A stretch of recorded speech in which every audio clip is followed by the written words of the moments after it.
Hi,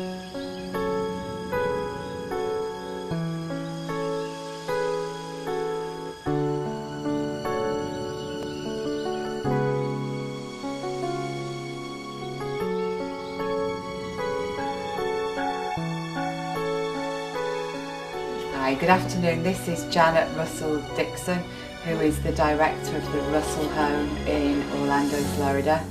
My name is Janet Nixon, and I'm the director of the Russell Home for Atypical Children in Orlando, and we were actually the first licensed home for special needs children in the state of Florida.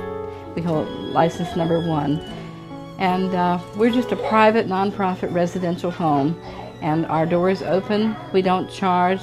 We don't receive any state, federal, or local funding, but we just try to meet any need that a family might have that we can be of help with.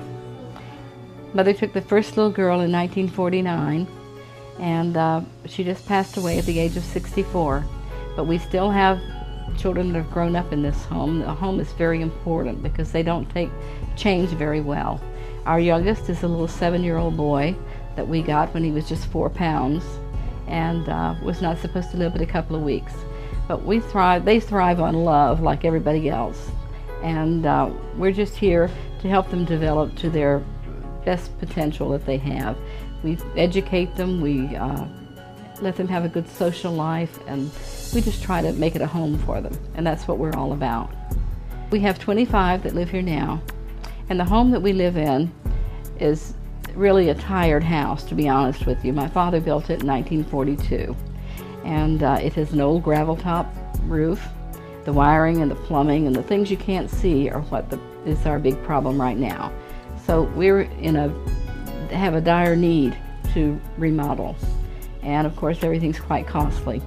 So this is our greatest need right now, is to help remodel this home. This is the first license issued by the State Welfare Board, license number 1, back in 1951. We actually had children 3 years prior to that, but we lost everything in our home taking care of children. They would take our furniture out and everything, and Mother finally went to our pastor at our church and said, I need help. The children need help. So we incorporated in 1951, and that was the first license. This is a picture of my mother, Mrs. Russell. And these were a few of her awards. What Mother did wasn't about reward, and she appreciated them, but she never displayed them. So when Mother passed away in 2003, we put them throughout the house so we could enjoy them. There's an award here. There's a Children Must Count award. It's given to us by the City of Orlando. I'm Marie Fannin, and I'm the youngest daughter of Mrs. Russell. This is one of our young men, David Cox. David's been with us about 20 years.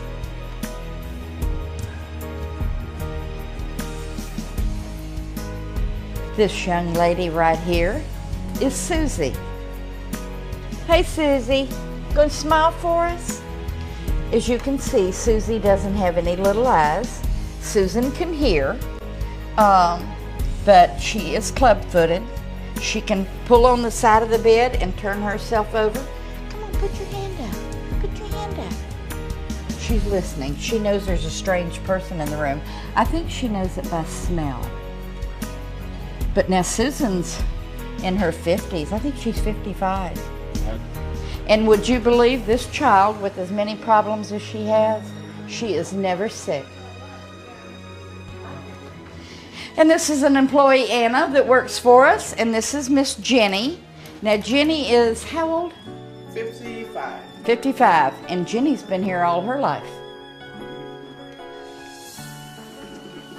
Jenny's been here a lot. And this is our older boys' room. And you can see it's done up in Harley-Davidson. Orlando Harley-Davidson is a great supporter of the home. As you can see, we need a lot of remodeling.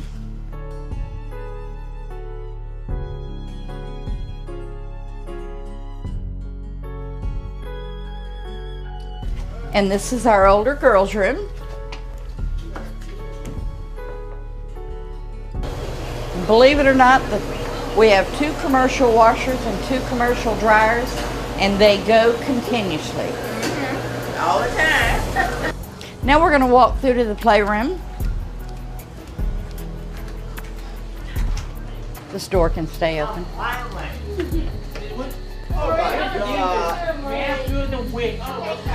I know. It's Matthew's birthday today.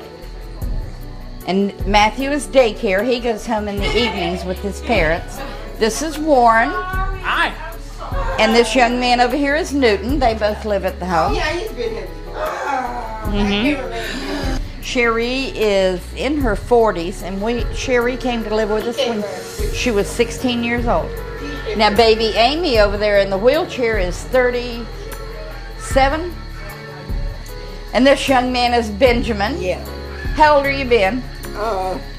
Let's see. No, not 40, 40 something. 43. Yeah, 43. And Benji came to live with us when he was 6 years old. Yeah.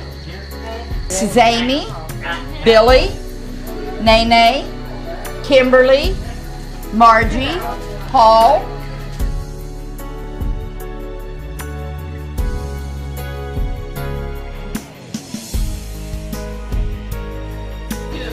Johnny, tell him hello. Hey. This is a dishwashing room where we have a sterilizer. This is Miss Janie, one of our cooks, and today's her birthday too. And this is the kitchen area. As you can tell, it needs a lot of work. Michael's taking a nap. He had a late night last night, so he's taking a nap. And these are the original bedrooms. Now, my dad built all this section of the home.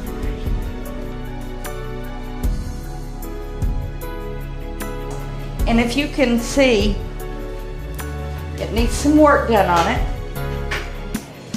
This is where we can bring the wheelchair children in here, and they can have their shower here. That's a wheelchair shower chair, or they can sit in this, and then we have the tub area also.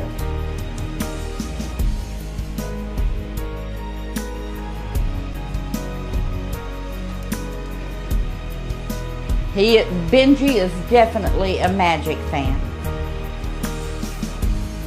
And that's pictures of Benji's family. That's his brother and him and his new bride.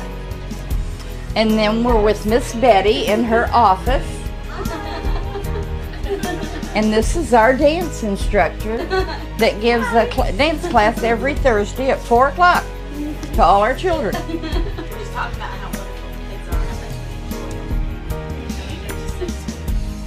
It's the best love in the world. Didn't you?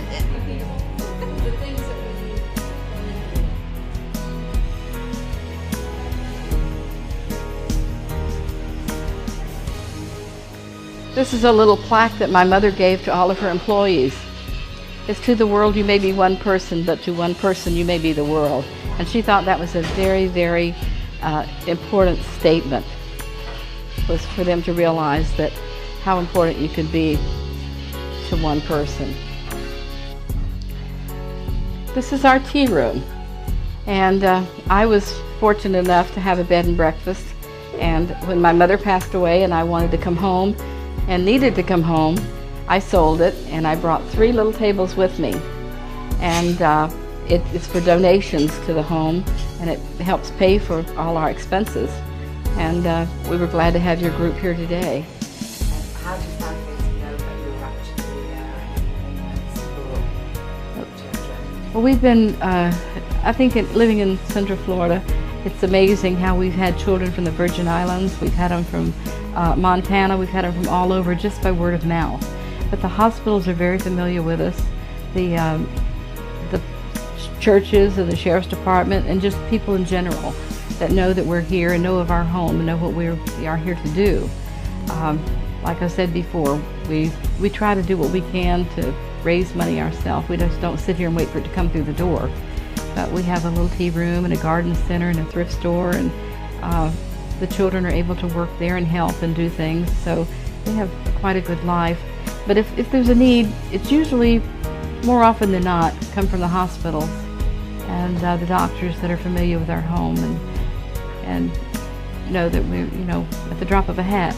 We've had Children and Family Services come to us and say we need help, and we'll take, a child in to help them, and then you never hear from them again. They're here to stay, which is okay with us. We're glad, but we can just take, we can just take so many, but we'll do all we can.